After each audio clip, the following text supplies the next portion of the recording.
Hi guys, దాదాపు 2.5 దశాబ్దాలుగా హిందీ చిత్ర పరిశ్రమలో తనదైన మార్కును చూపిస్తూ స్టార్ హీరోగా సత్తా చాటుతున్నారు హ్యాండ్సమ్ హీరో హృతిక్ రోషన్. ఫలితాలతో ఏమాత్రం సంబంధం లేకుండా సినిమాల మీద సినిమాలు చేస్తున్నారు ఆయన. ఇప్పుడు ఫైటర్ అనే యాక్షన్ మూవీతో ప్రేక్షకుల ముందుకు వచ్చారు. ఈ చిత్రం 22 రోజుల కలెక్షన్లు తెలుసుకోబోయే ముందు ఒక చిన్న రిక్వెస్ట్.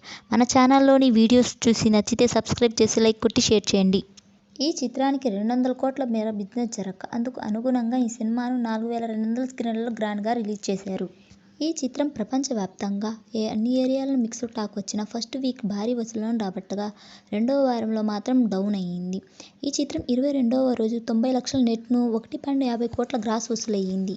ఈ చిత్రానికి మొదటి వారంలో 146.50 కోట్ల నెట్ రాగా రెండో వారంలో 41 కోట్లు, మూడో వారంలో 14.20 కోట్ల నెట్ వసూలు రాగా 22వ రోజు ఈ చిత్రానికి 90 లక్షల నెట్ రాబట్టింది. ఇప్పటి వరకు 201.70 కోట్ల నెట్ను 338 కోట్ల గ్రాస్ వసూలయ్యింది. ఈ చిత్రానికి 22 రోజుల్లో ఓవర్సీస్లో $11 మిలియన్ రాబట్టగా అంటే ఇండియన్ కరెన్సీలో ఈ చిత్రానికి 91.33 కోట్ల గ్రాస్ వసూలయ్యింది. ఈ చిత్రానికి 200 కోట్ల నెట్ టార్గెట్తో ప్రేక్షకుల ముందుకొచ్చిన ఈ చిత్రం 22 రోజుల్లో 201 కోట్ల నెట్ వసూళ్లను రాబట్టగా హిట్ స్టేటస్తో పాటు 1 కోటికి పైగా లాభాలను సొంతం చేసుకుంది.